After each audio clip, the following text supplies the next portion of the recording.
Look, to be fair, I just wasn't a good player, but I very much had the want to coach all the way through.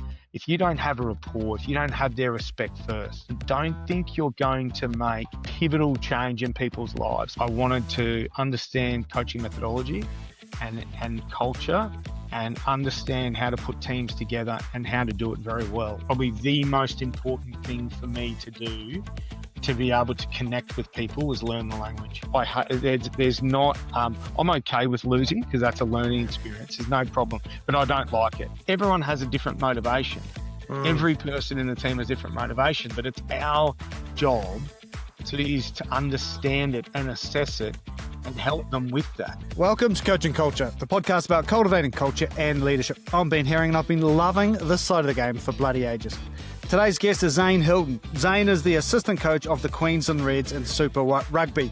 Now, Zane is a rare breed of professional coaches that moved up the ranks without ever playing professional rugby. His journey has taken him from a manager's role with Queensland and across all aspects of rugby, from manager to GM, high performance, director of rugby, and of course, coaching. And he has coached all over the world, from Italy to Japan to Samoa, Tonga, Melbourne, and now back 23 years later where it all started at the Queensland Reds. Zane Hilton, welcome to the Coaching Culture podcast, and what a journey that sounds like it's been. Oh, thanks, Ben. Great to be here, mate. Thanks for having me on. And yeah, it's been some journey. When you listen to it like that, it's great, and it is nice to hear. You've come through all. I've done all aspects, right? Like that's been the enjoyable part, understanding at all levels. It's been a great journey. It's been fun, mate. And it's such a cross section of skill sets too, isn't it? Like just for the viewers' references, like a director of rugby to a general manager to a high performance manager to a coach. They're all nuances of rugby, but they're very different skill sets required, right? Yeah, they really are. Like, I feel like, and you're very much learning within every role, but there's also at the same time, there is crossover, and there's key things that you still do consistently. I call it. I've got a bit of a saying: just be normal. So I just still feel along the way you've still got to be normal. So yes, there's a difference to the skill sets, and you learn those as you go. But at the same time, it does come down to who you are as a person and how you get your message across, how you communicate. And I still feel like they're easily the key traits that need to be consistent across all roles you do. I love it, mate. Well, it's really cool that you say just be normal, because you're probably anything but normal. That you, unlike most professional rugby coaches, you've never played professionally. And I know a lot of the listeners to this won't be professional players, and they'll be asking the question I'm dead keen to know about is, how did you become professional, mate? And when did the bug light up, and how did you do it? Yeah, it's a great question. Look, to be fair, I just wasn't a good player. Like, I was like, that's the the be all and end all of being honest. Like, I enjoyed playing rugby. Played Premier Grade here in Brisbane, at Brothers Rugby Club, and loved every bit of that. But I very much had the want to coach all the way through. Even when I was playing, I was still working as a development officer at the Queensland Reds, so at Queensland Rugby, and also coaching the Nudgee First 15, which was my old school. So for me, there was it's the only job I've ever had outside of being a plasterer way back when, right back at the start. But it's the only job I ever wanted to do, and I wanted to be good at it. I always saw this was going to be my profession.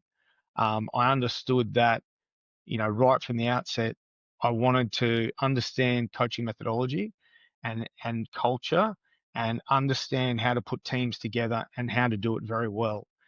So I love the process of coaching and how teams come together. And that's the part that drives me, the process. Not necessarily, like, for me, game day is great. Now, I love watching the players doing what they do, but really my game day, and as coaches, I genuinely believe that the process during the week, every single day, is our game day. Every interaction we have with a player, every interaction we have with a staff member, every interaction you have with the public, that's our game day. And I treat it like that. And I'm really hard on myself to make sure that you get it right all the time, and you don't always, right? But when you don't get it right, you got to learn from it. So it's that process that's just evolved over the last 23 to 24, and I love it more now than when I first started, to be honest. I really do. Like, it's the greatest job ever. It can be taxing, but the process and the way it comes together is, it's a science, it's an art, it's awesome. Yeah, mate, and I love that. Like just when you talk about coaching methodology, how do you define what that is for you? Yeah, it's a good point. So, like, philosophy is one way, is different to methodology in my mind. The way I see methodology is the way in which we put the team together, both off-field coaching staff, the way the off-field staff go together, if you're in a role that does that. And then there's the on-field. So the way the program gets put together, how you train, the expectations you put around the playing group to do that, how you um, create an environment that drives success, that drives competition. You play a small part in that, but ultimately that accountability is the players. But you play a part in driving them to that point and having a method in how you go about that. My methodology is really simple. You've got to train well. I know this is going to sound really, really simple. You've got to train well. So you've got to prepare well, both athletically and from a rugby perspective. You've got to understand the game. So there's a detail that comes with this game, and don't shy away from from that. The game's aggressive, right? You've got to be aggressive, and you've got to love that part of it. And that doesn't mean that it's one-dimensional by any means, but there is a nature of there's key elements to our game, key fundamentals that demand physicality and collision and winning that. And that's more a mindset than actually, the physical side of it. The last part's very much around hard work. Like, people respect hard work, right? Like, certainly, being up here in Queensland, it's an easy one for us at the Reds because as Queenslanders, people respect teams that work hard. But the part for coaches is we have to live that every day. So we have to be an example of how we go about that. So I enjoy working hard. I enjoy being prepared and the detail that comes with that. But that doesn't mean that you're rigid. The one thing I've probably learnt from Les over the last 2 years has been think outside the box, be adaptable. Um, Mm. not everything's going to be, not everything's going to be in a square peg. And that's been a great journey for me working with him as well. But so for me, that's, that methodology part is very much four-pronged. I think it is a key part of who I am around the way I like teams to work. Yeah, and you must have had a real fire in you at roughly 20 years old to go, this is me, and then start like a 20-year-old trying to aspire to be a coach. It's not common, is it? It's an uncommon pursuit so early in life. What was the start point for you? Why did you start it, and where did you start? Like, did you? Yeah, it's a good point. Probably my first coaching role was actually back at my old school. So I'd gone overseas for a year out of school, Yep. and then came back, and I was straight away working in the boarding school there and working at Queensland Rugby straight away. So I was working in the development in community rugby, but also coaching the first 15 with a great man named Peter Gledhill, who was the first 15 coach, who was the Australian schoolboy coach, Queensland schoolboy coach for a long time. So he'd coached me, and he was like, he was very clear with me around, oh, look, I think you'll be good at this. I think this will be something that you really enjoy. And honestly, like, it does probably come down the line a lot with my philosophy. One of the things that I really enjoy, I'm incredibly competitive. There's not, I'm okay with losing because that's a learning experience. There's no problem, but I don't like it. So, like, I'm happy to there's no problem with losing. I learn from it, but I really don't like it. And I think that's an important part of being successful. You've got to not enjoy losing. And there's a real fear and spite around making sure that you're the best at what you do. But certainly Peter Gledhill He was instrumental really in terms of wanting me to get into coaching, and honestly, I went from there, and I absolutely loved it, mate. Every single minute. My philosophy is very clear, and it drives me every day because it's a really simple one. Essentially, my philosophy is around assisting people be better. Mm. So both myself and others. And I know that sounds really simple.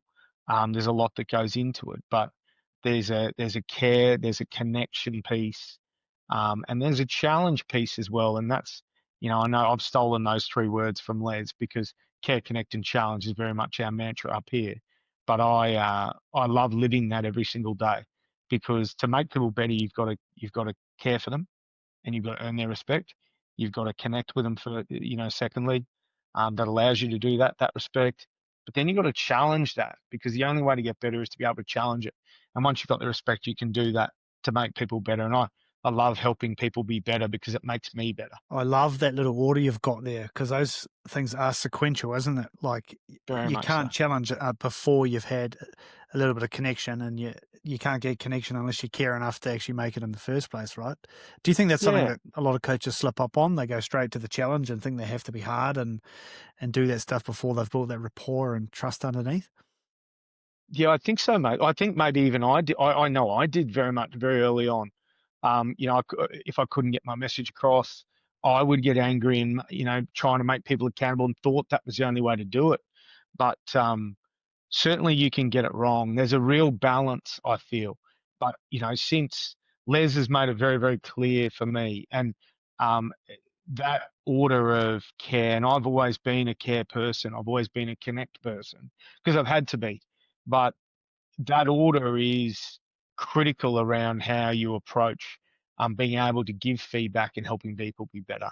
If you don't have a rapport, if you don't have their respect first, I don't, you may make an impression, you may get a result really quickly and in a short period of time, but I don't think you're going to make Mm. systemic change and pivotal change in people's lives because essentially, and Ben, you know this, right? Like, you're a great coach in your own right. Like, we take people on a journey. Like, that's the greatest part about what we do. Every season, every cycle, every week, you know, we take the team and the people under your care on a journey, and we got to bring them along with us, bring people along with us on that journey. And if we don't get them to connect to that, then really you're just in the boat by yourself, mate. You're in the boat by yourself, and you think you're doing a good job, but you're actually, mate, it's not going anywhere. Mate, like I must say, Zane, those two words, systemic and pivotal change in people, is what we're trying for. Those are big words. Those are deep words. I haven't heard them spoken on this podcast before. Systemic and pivotal change in people, taking people and the team on a journey. You got to bring people with you. I like it, mate. Like, is that pivoted a lot for you? Like you said, you started off potentially challenging too early and not getting that systemic change? Is that something which really underpins your earlier coaching days? Yeah, I think so. And it probably, even just as I've probably matured better, I reckon, like, because I always had this approach of the way I played the game in an aggressive way, but the game back then dictated that. And I thought that that's who people thought I had to be this big and aggressive guy. And when I coached and had to Mm. drive everyone that way, and because to be fair, like, don't get me wrong, I can be sharp and I can be really direct at times, but at times early in my career, I felt like I just went over the top with it. There's no doubt. We won a first grade premiership at Brothers in 2009, and I coached that group, and they were all my friends. So like that was I'd gone there and I basically treated that. The club hadn't won a premiership in 27 years. It was like, right, let's take this seriously. They were all my mates I'd played with the whole way through. I'd come through school with a lot of them. And I'll be honest, like I drove that with an absolute sledgehammer. And I can tell you, like, there's things now that I look back and I go, wow, we were successful, we won. But just because you get success doesn't mean that um, yes, you've achieved, but have you really made a difference? We played well, we played some great footy, and those people are all still my friends. But there'd definitely be some of the conversations I think back now with those people and go, yeah, I got that one wrong. I'd love a crack at that one again. I've, yeah, I've had a few of those conversations with a few of the boys recently as well. Like just, you know, they're, but again, that's the great thing about teams, right? It's like a family. So they also are happy for you to grow and they see you growing within that.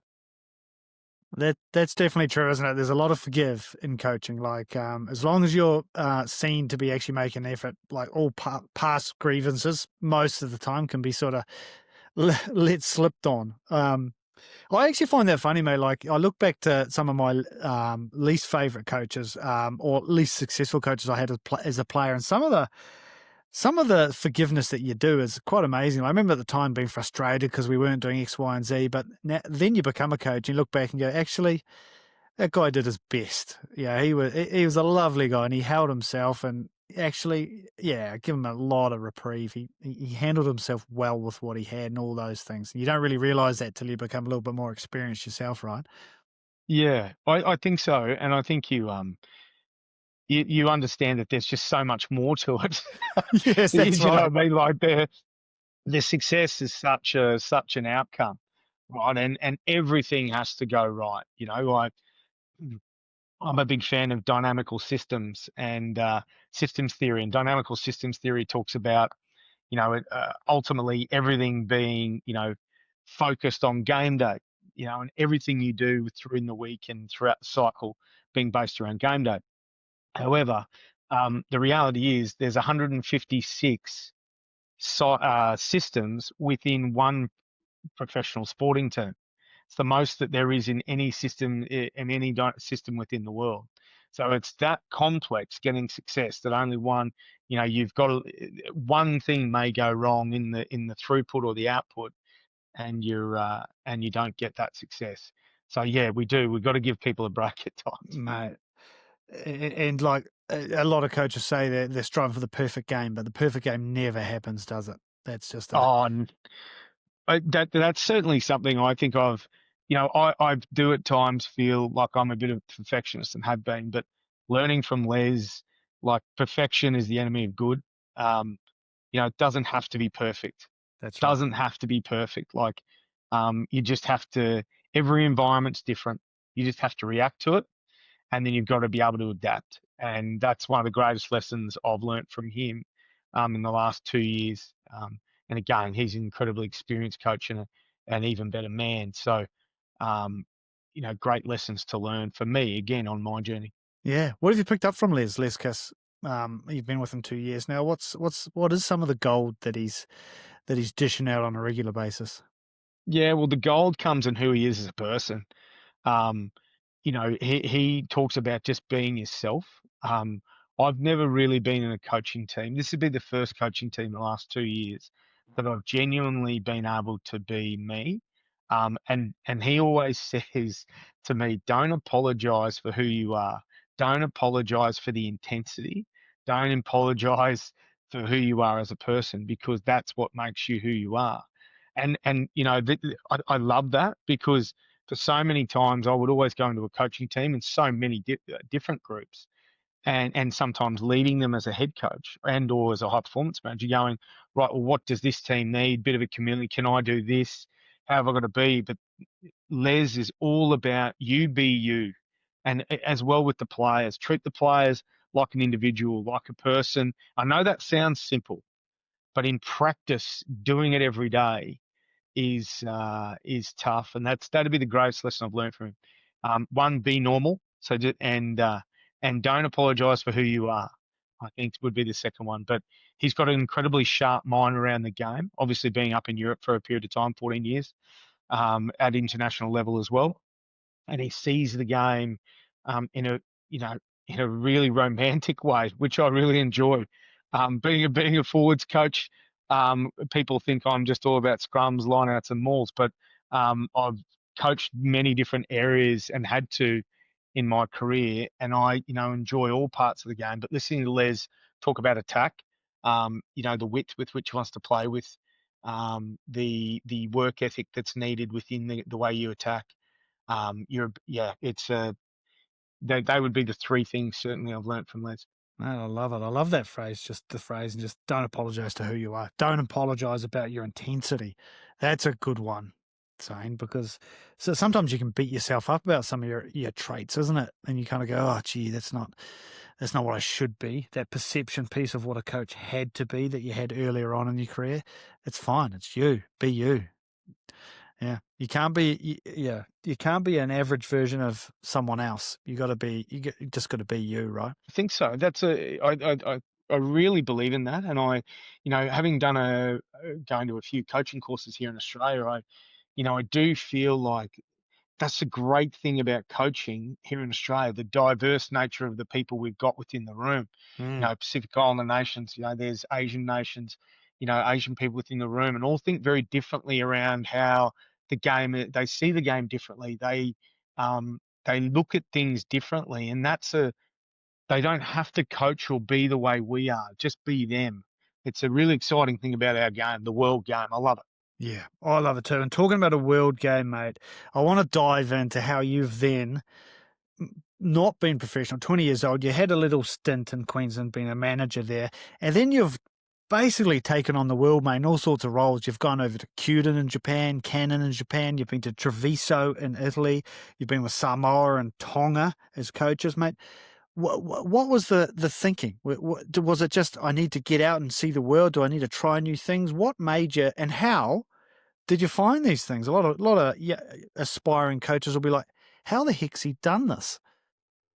Yeah, it's such a great question. It's hopefully I can do it in a short version, but the ultimately the way it worked was I was working as the academy manager at the Reds, like in a junior academy manager role. And Jeff Miller, who was the CEO at the time, basically came and said, Dano, I've got a job for you. Do you want to be mate of mine as CEO at Treviso in Italy?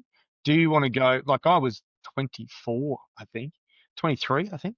And he said, mate, do you want, you're never going to be a professional coach here at the Reds until you're older. You need more experience. And I was like, right, okay, sweet. So I went from there and became a skills coach, did help with the scrum and skills, and absolutely loved it. But ultimately, then coming back, so then my first stint up in Japan was at the grace of, again, Adrian Thompson and Sean Hedger. So Adrian Thompson, who's Australian, worked in Queensland Rugby many years, Australian Rugby Australia for many years, Pathways, great coach. He was leaving his role at Kyuden because I've done two stints at Kyuden now. So I did a 4-year stint and then a 5-year stint, and so mate, they were happy to take a punt on a guy that was young and energetic and honestly, I can't be more grateful to Sean Hedger and Adrian Thompson around allowing me to come in and do that. And the players that I worked with in those first 2 years up there was simply amazing. I had Chris Jack with me in the forwards, who was older than me, and I had Chris Lathan in the backs. And there were many other players, but they're probably two that had a huge lasting experience on me as a coach. One little anecdote, one little story there is Chris Jack. And I've said this a lot to coaches that I've sort of spoken to, but Chris Jack comes up to me after about 2 months of me coaching him. And Jacko had just finished playing for the All Blacks. He'd finished at the World Cup. He just lost to the Reds, actually, in the Super Rugby final with the Crusaders. And he's been with us 3 or 4 months. And he comes up to me one day, knocks on the front door, and he comes in and says, I've got a question for you. And I said, oh, okay. And I was like, oh, geez, he's a massive man. I'm only a short fella. And he goes, why don't you coach me? I said, what do you mean? He said, well, you don't coach me. You coach everyone else in the team. You coach all the young Japanese blokes, but you don't coach me. What do you not think I'm good enough you don't think I can get better? So I took something away from that. It was incredible. Chris Jack, it's a real testament to who he is as a person too, right? An incredible human and always wanted to continue to get better even in the twilight of his career. Him saying to me, a guy that's probably 3 or 4 years younger, hey, look, I can learn something from you, you can help me get better as a player. You're good at what you do. I need, I need you to coach me.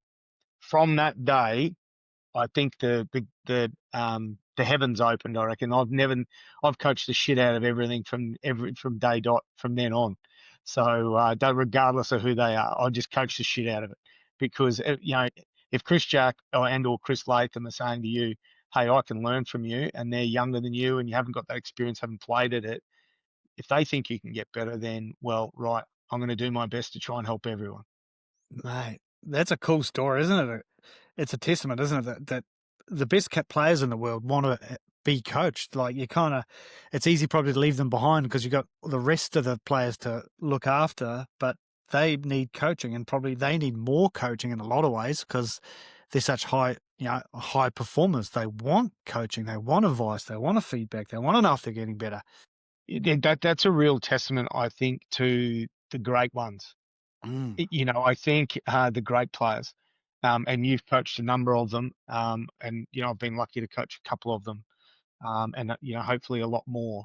You can really tell early on the ones that want to get better, and just they're so coachable. It's just an absolute pleasure to work with them.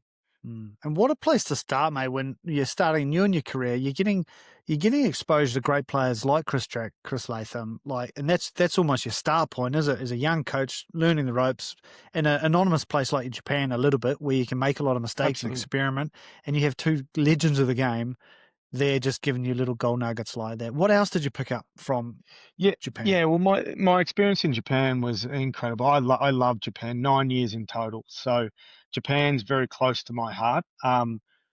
Probably I certainly did this in Italy, and I was only in Italy 2 seasons, so it was about 18 months. So I was lucky enough to be able to learn the language really quickly in Italy, and being able to pick and coach in Italian really quickly. And I spent a lot of time being able to learn the language and work with my ability to be able to get my message across. I then used the same system when I went to Japan.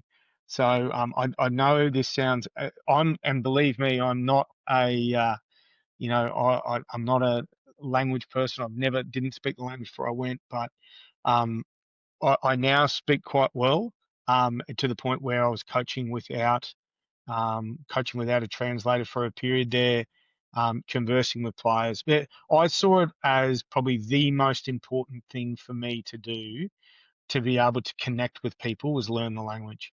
Was the one thing I spent hours and hours and hours learning the language, so I could sit at dinner and have a conversation, so that I could get my message across, so I could understand what was being said. And to be honest, if that's I saw that as, if we look at it in the 3 C's that I was talking about, the care part, it showed people prior to the connection, I actually cared about the country. I actually cared about their culture and who they are, and I actually then wanted to get to their level to get to know them. And that was certainly I can't be more grateful for the Japanese people and the culture. Certainly the two clubs I worked at. But from a rugby perspective, it's an interesting one, man. Like, you've been up there. I love the Japanese capacity for work. Like, There's there nothing. is, Wow. it is just, it, and it's next level. Like, like I think it's probably 10 to 15% on any team I've worked elsewhere. They just work hard, don't they? They Mate. love working hard. They love the detail. It's incredible how hard they work. It's incredible, mate. Like just the time in sometimes. I always remember when we went in to coach a university team and it was a 3-hour training and I was absolutely wrecked at the end of it. And then when we were walking off the field, a bus rolled up and that same team we'd be training for 3 hours was then to play a game. And we spent the last 40 minutes just doing Henny Muller runs just because we'd had nothing else to give. We were toast. So they did a 5-hour session, including a game, and not a single complaint. It was incredible. Well, and it is funny though, isn't it? Because the great skill acquisition of 10,000 hours, right? Like, some of the skill sets of some of the players, the individual core skills, are unbelievable. Like from line out throwing to goal kicking to, footwork on an edge to speed to chip and chase to kicking to catch pass. It's elite. Like Mm. there's some incredible players up there. And it's played at a hectic pace, the game, up there. So that's certainly for me been something that I like my teams to be fit. I like my teams to be physical. I like them to play fast. Mm. There's no doubt. There's no doubt in my mind that's the way I like the game played. And certainly up there, teams play fast, and the decision making is fast.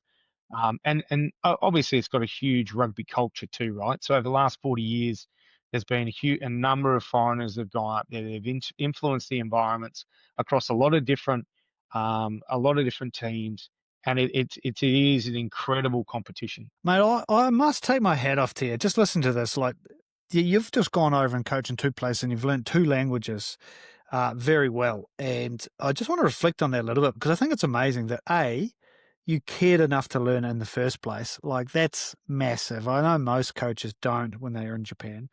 Then the language gave you the ability to connect well, one of your C's. And then you earned the ability to challenge better because you could connect with people. And I just think, mate, it's sort of testament to you and your sort of journey where you've been super focused and applied yourself from a 20-year-old knowing this is my route. I'm going to be the best that I can. You're competitive enough that you go, I want to be good at this. And I just think it's a testament to you that you realized how important it was to learn the language, because language is how you connect with people, the simplest way, and that you went out of your way to do this, mate. And how long did that take, that process? Like, Yeah, Italian was a lot easier than Japanese. So Italian, I was, being able to, converse probably within 6 months. The wow. Japanese, like I spent a long time there, so 9 years. Probably my second stint back there, my first, certainly within 2 to 3, I was like being able to direct and quite directional. But because I had a gap of about 4 years Mm. between those two stints, so by the time I went back to my fifth, by my sixth, I was dreaming in Japanese and dialed in, and yeah, I went really hard at that point to, and I still really enjoy it. We were lucky enough we had Panasonic here recently, and we're up at the consulate, Japanese consulate, and it was great to be able to converse in Japanese again, and after 2 years, and still speaking, it was still there, and it was great. You don't want to lose it once you've got it. No. What a place to learn your craft, mate. Absolutely awesome. Absolutely awesome. I think that's the trick just there, isn't it, mate? And because ultimately you went on and became director of rugby at Cuban, right? Like, you weren't just the head coach. You became, which for those that don't know, that's a huge role for a non-Japanese person to be given in Japan. That's very rare.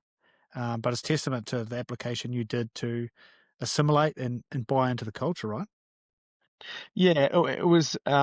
We still had a Japanese company man who was a kontoku, and uh, he was again, as you know, the certain companies, very much they will be very cyclic around bringing in a kontoku. They may not have an awful lot of rugby experience, so I was lucky enough in the last 3 to 4 to step up into that role and help him do all of that. But again, that was my skill set. Like I'd been in Samoa as the high performance manager, and as well as coaching in the Manu. But that was an easy transition for me because it was, getting alignment from boards right through is critical part of that. Taking the board on the journey, but it's learning the language and understanding the culture was critical up there because there is a real that in itself can be quite. There's a few bit of red tape you've got to get through as a kontoku up in Japan, Yeah. to be able to, certainly in the traditional clubs, to be able to get certain things across.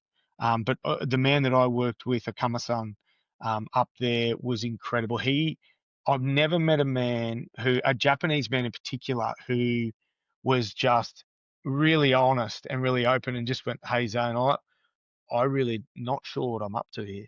Um, mate, if you just tell me what we're going to do here, and just allow me the freedom to do it.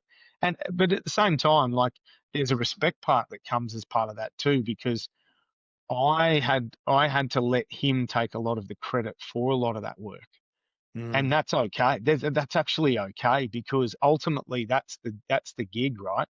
Like, if you're working alongside one, you just got to take someone. You've got to take the ego out of it. As long as the team gets what it needs, and we're all going the same direction, it doesn't really matter who gets the credit, right? That's right. And that's interesting to say that ego piece, because that is a big part of coaching, is mastering your ego. Because coaching has a degree of ego to it, right? Like that, you want to win, you want to do well, you want to Absolutely. succeed. That's part of what drives you as a professional, is you want to be the best you can be. So the ego's, you don't want to throw it away and say it's not important. You just want to master it so you don't become a servant to it and it makes you something you're not, right? Which can happen.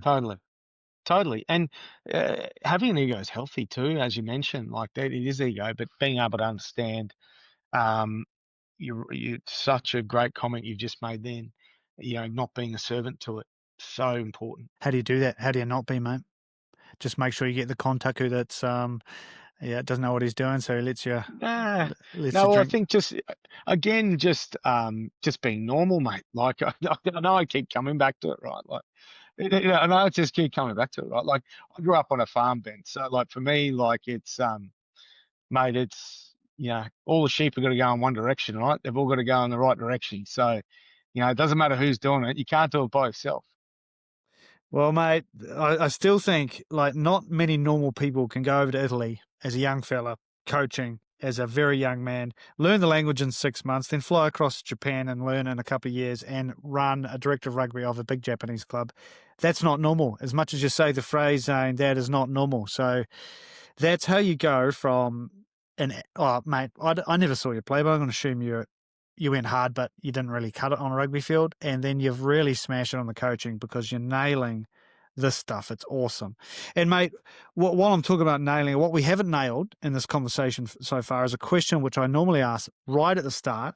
And I've delayed it because I've been so intrigued about this journey, about how you've gone about it. I'd love to ask now, how do you define culture? Yeah, I think, for me, again, a really simple answer. I think it's very much the behaviors that people portray in certain environments.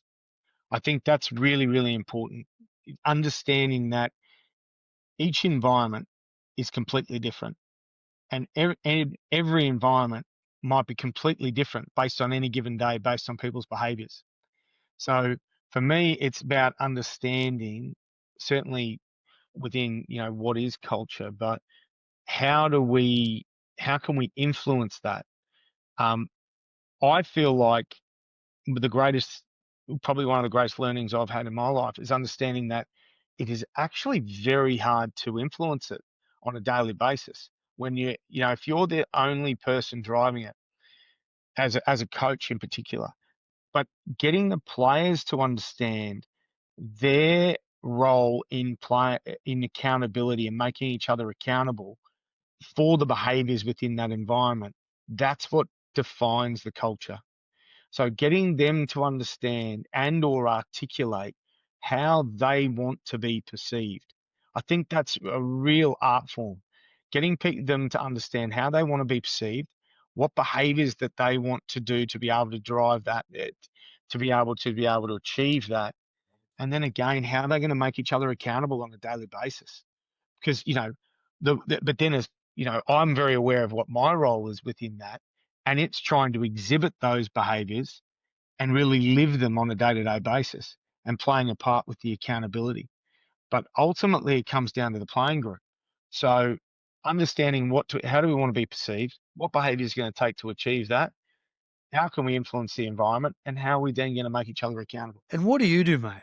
What's your part in this? Like, how do you help players articulate how they want to be perceived? Yeah, that's a really good question, because I feel like the discussion point comes in understanding and not hiding away from the fact in professional sport we want to win. Mm. So actually getting them to understand it's okay to want to win, and that's actually okay. Yeah, I know that sounds ridiculous, but don't be afraid of the winning part. Like, it's actually okay to win, and it's okay to openly say we want to win this, because and then okay, then we just dial it back, right? Well, what behaviors do we need to do? What is it that we need to do daily to be able to do this? Okay, well, and then the hard part comes in the intervention part as a coach. So for me, I feel like my role is then intervening when people aren't doing it. It's the kind of conversations and the timing of those conversations you're having.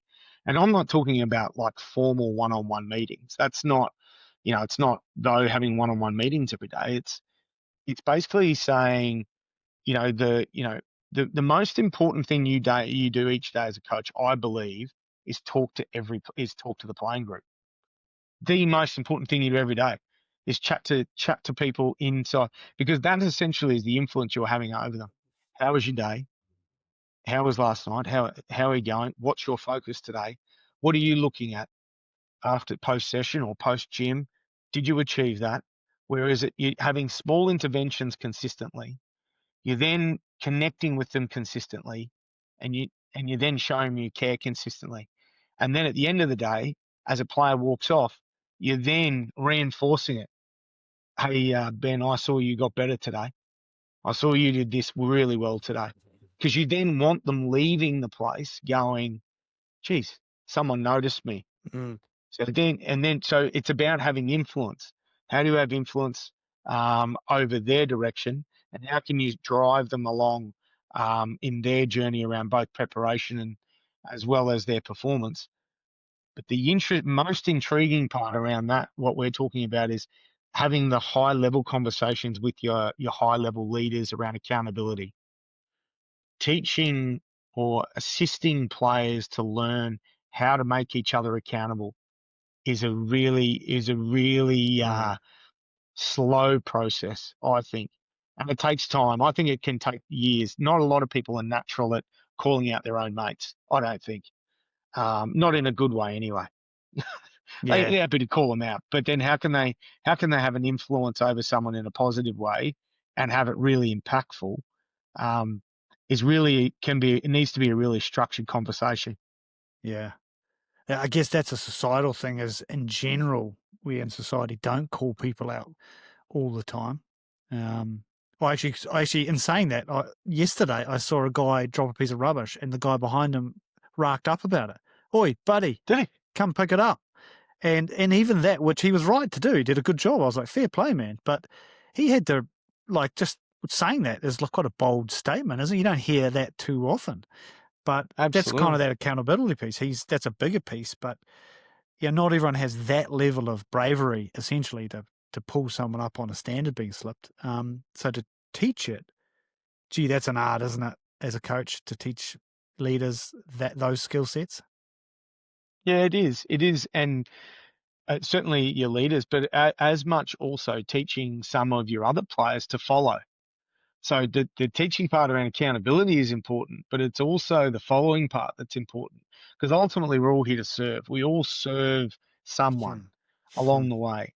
So understanding that servant part is really important, and how you follow and is as important as a leader making us accountable, I think. And that's, sometimes it happens naturally. Sometimes it happens organically, but sometimes you've got to manufacture it too. And understanding, and Jonathan Fisher and I talk a lot about this at times in our group, is how can we maybe add a stressor or add a stress point throughout might be in a session, might be in a meeting. How can we add a stress that's actually going to get a reaction for the environment that might change behaviors?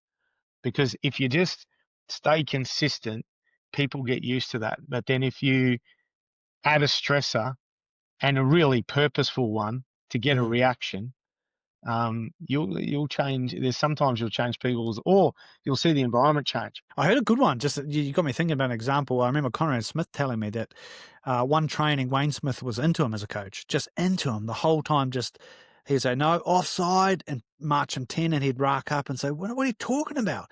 And he goes, "Mate, back chat, march him another 10 in the drill." And all training, he was just getting into him with these ridiculous calls, and he lost it. He was threw his toys and had all that. And then at the end of the training, Wayne gave him an envelope, and in it, he opened it up and just said, "My job on this training is to get underneath Conrad's skin, to show to him how his competitiveness can be his biggest downfall." And he was like, "Oh wow, this was a deliberate thing by a coach to stir me up." And I thought that was a cool example of that sort of thing, just deliberate sort of ruffling feathers to create something. Yeah, absolutely. We've had a few moments like that over the last couple of years. Harry Wilson and Fraser McWright are always fun ones to get into when you're refereeing something within training. And again, super competitive guys and highly intelligent, right? But um, they're incredible. They're a lot smarter than I am. So they're when you might be falsifying a rule or a scenario within training, and they know that you're wrong, and they've just got to deal with it. Mate, it was certainly early on anyway. It was good fun. They're good now. They know what's going on now. Hence, probably Wallaby captains, I guess. But they're doing well. I love it, mate. You talked about some fascinating stuff just then, and I think that phrase that you said, the most important part of a coach's job, or one of the most important parts of a coach's job, is just talking to the playing group. Now, that sounds kind of obvious, right? But it's actually something which I reckon is not done enough. I think a lot of coaches get so in the zone of what you got to do, like the actual drills and stuff you're setting up, spending more time putting cones out and getting everything ready than actually talking to the people that you're going to be influencing. And you talked about small interventions create influence, and it's those small little bits, isn't it? Like just a conversation sometimes can just unlock so much. It's so much of the art of this thing, isn't it? Have you had any good experiences where a small interaction, a small talk to a group has unlocked something heaps bigger for yourself? Yeah, actually in Japan is a really good one. And just on that, Ben, like I think one of my processes that I do every day, and like I'm not saying you have to get to work early or work late or anything like that. That's not, it's about quality of work. That's important. Yeah. But I make sure that by the time all the players arrive to the facility, the majority of the time, all my work is actually done. All presentations, everything is all ready to go so that you can actually spend time with the playing group. I think that for me is so important in what I do each day, because if I'm just sitting up at my computer, like the players don't want to come and talk to you. No, they think they're going to interrupt you or you're going to be busy. Like your job is to try and influence them and make them better. I can't do that sitting in front of a computer. Like that stuff can happen at other times. And even if it doesn't happen and you don't have it ready, that's okay too. It's okay that it may be not ready, right? Like just go into the meeting and talk to, hey boys, this is what I was going to present. What do you reckon? Do you know what I mean? Like just do it differently, right? Like Yeah. doesn't have to always be PowerPoints. And don't get me wrong, there's an element of that being great and then that having, a really good effect as well. But sometimes, hey boys, boys, I haven't had time because I was just chatting with Jono, and geez, we had a really good chat. And this has taken us, we were just chatting about the line out, boys, and we're thinking about this. What do you think? You know what I mean? Like, and that's the an example I was going to give you. One of the great things in Japan around that experience was a conversation I'd had with Colby Fainga.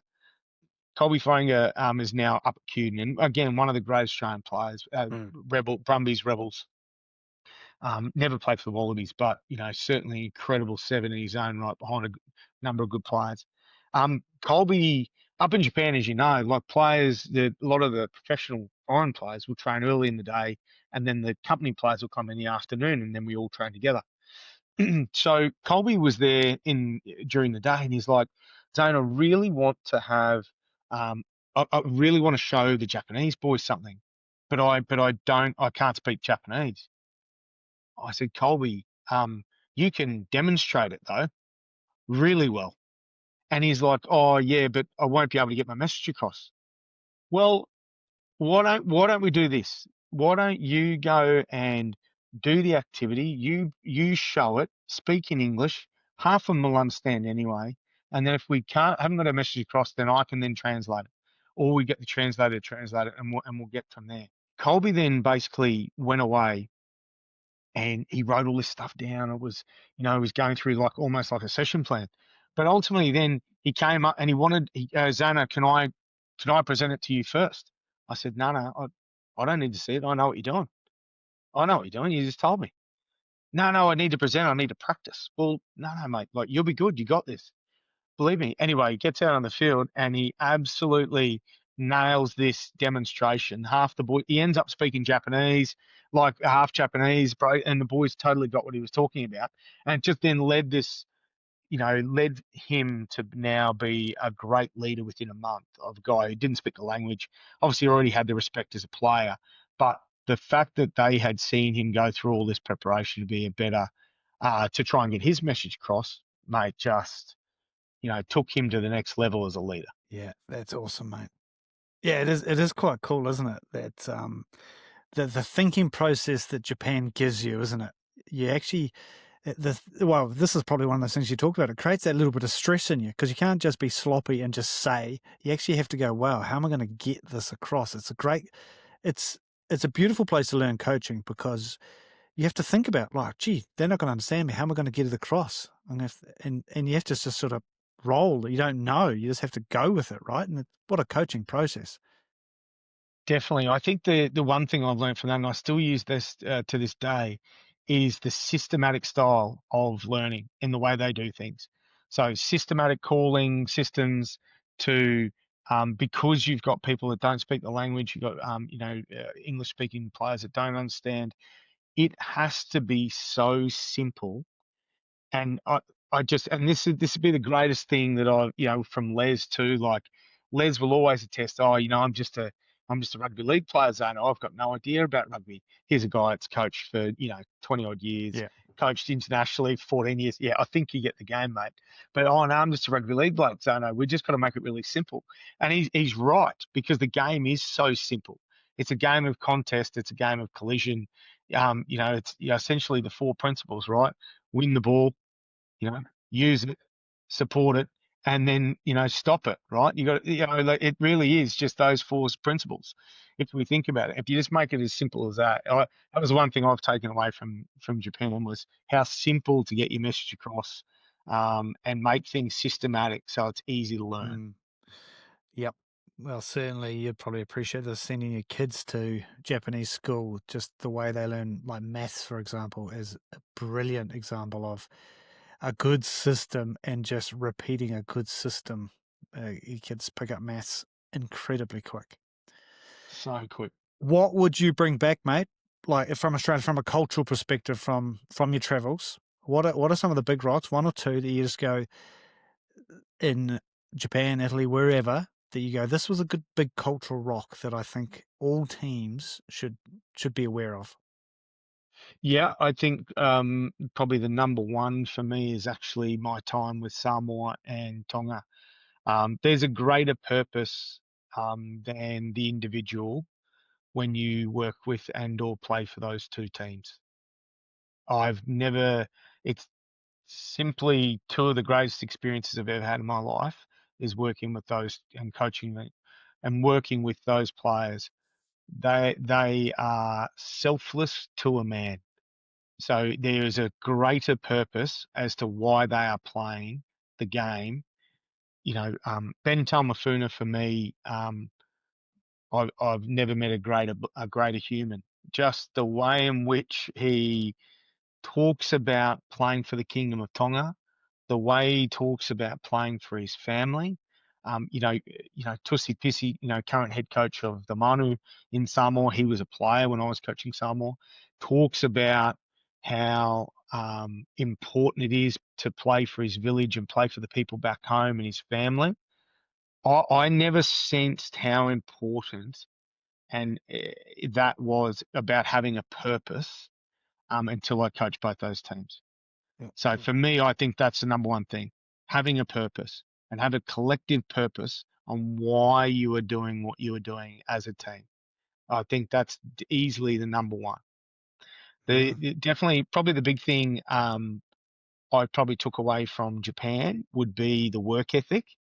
So I feel like you have to work hard. There's no doubt you can have a purpose, but ultimately you have to work hard. And then three, sorry, from Italy, the passion. Oh, mate, just like it's a romantic game, right? Like the passion with which they play the game, the way they see the game, the way they support it, is second to none.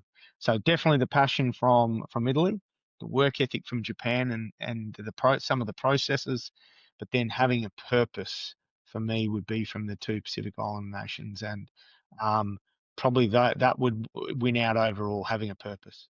Yeah, man. Isn't it powerful? Like, just it's the same game. Like, it's the same game, but the X's and O's, the catch pass, it's all the same.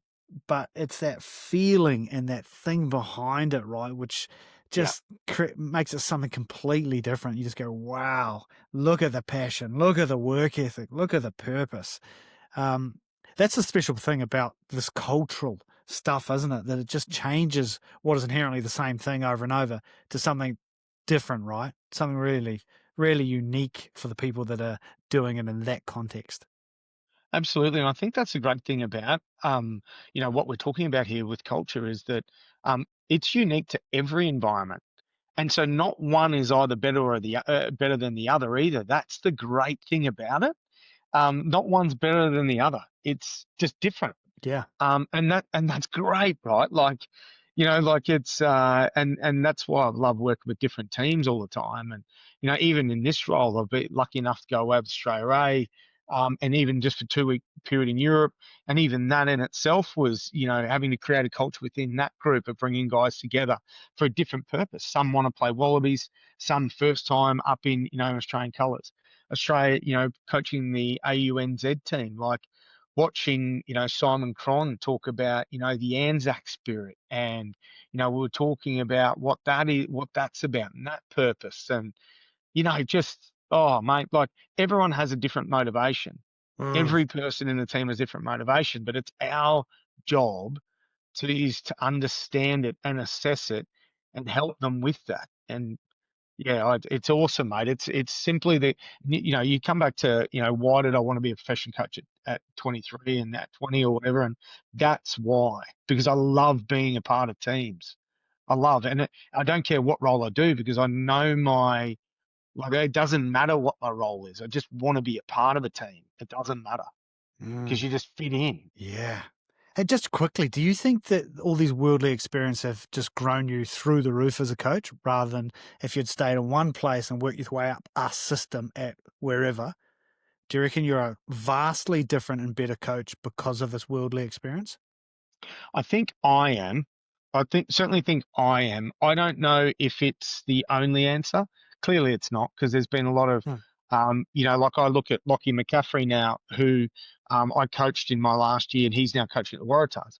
And I look at Lockie and go, um, wow, he's really developing as a great coach. I look at some guy, look at Tamati Ellison, who, Tom's with us at the Rebels. Now then he was at the Crusaders, and now he's at the All Blacks, and what a fantastic role he's doing, right? Like, I don't know if it's a one size fits all, but to answer your question, for me, definitely yes. I have loved every single moment of it, and I'm loving it, still loving it, and just want to keep doing it for the rest of my life, mate. Mate, well, if the way you're tracking, mate, you'll be coaching they'll have a world team by then, the Harlem rugby team, and you'll be head coach of that bad boy, mate. Now, Zane, it is time, mate. This made it so amazing how quickly these just whack on by this hour. So I'd like to just finish up, mate, with just a question which I like to ask at the end because it draws an interesting response, and is this: do you have any beliefs around culture that you reckon your contemporaries would disagree with? Yeah, it's a great question. It is a really good question. I think people would disagree with the fact that, and we've actually just done this recently. So I'm not sure it is the number one thing to recruit people on. I reckon they disagree with that because I don't know if that is it. I think there's far more that goes into recruiting a player or bringing someone or selecting a player than culture and them being a good person, because you still have to be good enough, and you still have to be able to have the capability to be able to achieve and perform. So just recruiting a good person, I think people would disagree with that. I think there'd be a lot of coaches that would disagree. I think it is as important to be capable. Yeah. So the old adage that you reckon it's a 50-50 split. What's your split on it? Yeah, I think it's 50-50 split, because the player's got to be good.